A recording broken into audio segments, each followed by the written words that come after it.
Now, Brazil is heading for presidential elections this weekend, in which two men with diametrically opposed ideologies will fight for control of the world's fourth largest democracy. Right-wing populist incumbent Jair Bolsonaro is facing a strong challenge from a former Brazilian president, leftist Luiz Inácio Lula da Silva. Lula has a strong lead in the polls and could win outright in this first round of voting. We'll take you to Rio de Janeiro for analysis in just a moment. First, though, here's a look at the candidates. A stark choice. On the right, incumbent Jair Bolsonaro. On the left, his challenger Luiz Inácio da Silva. Bolsonaro has ruled and campaigned as a guardian of traditional family values. Famously macho, he enjoys strong support from Brazil's many evangelical Christians. His time in office since 2019 has seen a sharp increase in the destruction of the Amazon rainforest, which Bolsonaro sees as an underexploited resource.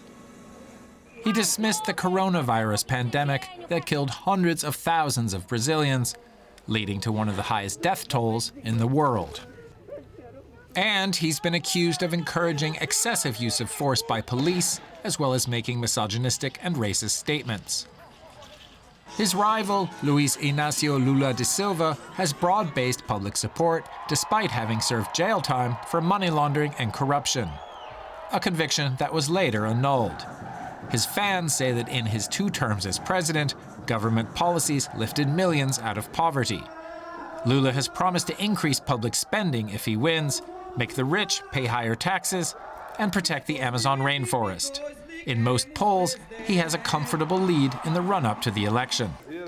But in a move reminiscent of former U.S. President and political ally Donald Trump, Bolsonaro has suggested that the election will be fraudulent, and that he may refuse to accept defeat. That could plunge Brazil into full-blown crisis.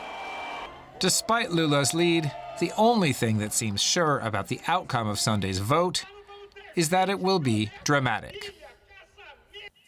Well, let's join DW's Latin America correspondent, Johan Ramirez in Rio de Janeiro. Welcome, Johan.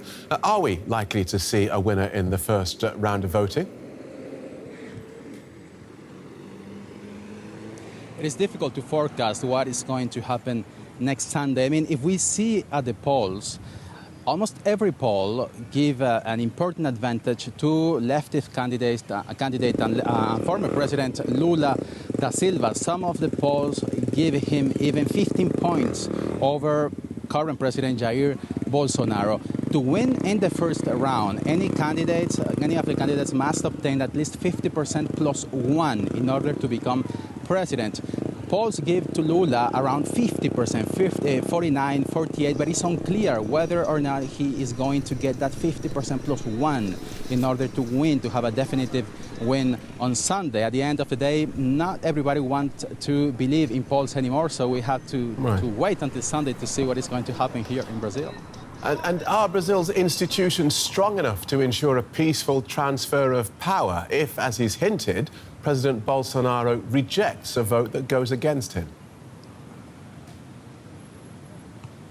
Unlike many other countries in Latin America, Brazil is a federal state. It means that the president has less space, less power in order to impose himself on other institutions or other authorities. In any case, Brazilian institutions seem to be strong enough, independent enough, not to follow the president just because he is the president. But I think that more than the institution, the key is going to be in the armed forces. Jair Bolsonaro has, in the last few months, appointed many high-ranking military officials. Those are officials loyal to him. And the question is, in the face of a potential defeat for Jair Bolsonaro, are they going to follow to support the president in a rebellion led by Bolsonaro or a coup?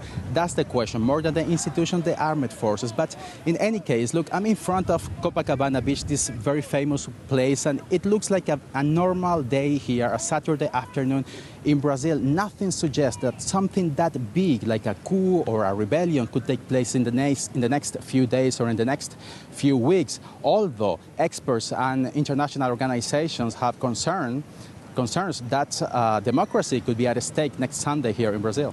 OK. Well, we've seen a shift to the left in other South American countries like Chile and Colombia, fueled by the economic fallout from the coronavirus pandemic. Is there a similar trend in Brazil? Yes, economy has been at the center of the electoral campaign. There are other issues such as insecurity, the pandemic, corruption, but the economy is at the heart of the political debate. The main concern for Brazilians is how the next administration, Bolsonaro's continuity or the coming back of Lula, how the next administration is going to solve the everyday problem. Inflation, rising of energy and fuel prices, poverty, inequality, unemployment.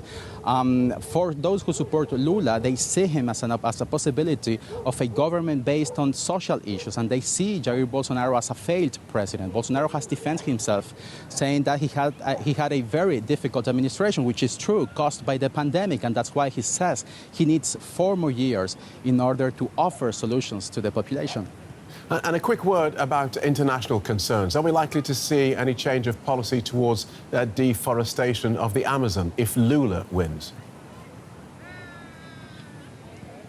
Lula has promised stronger policies in order to tackle those problems: deforestation, illegal mining, climate change.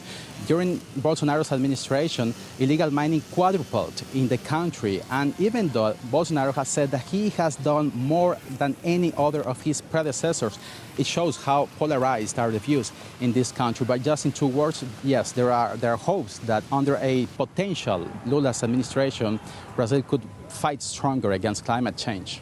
Okay, thank you for that, Johan Ramirez in Rio de Janeiro.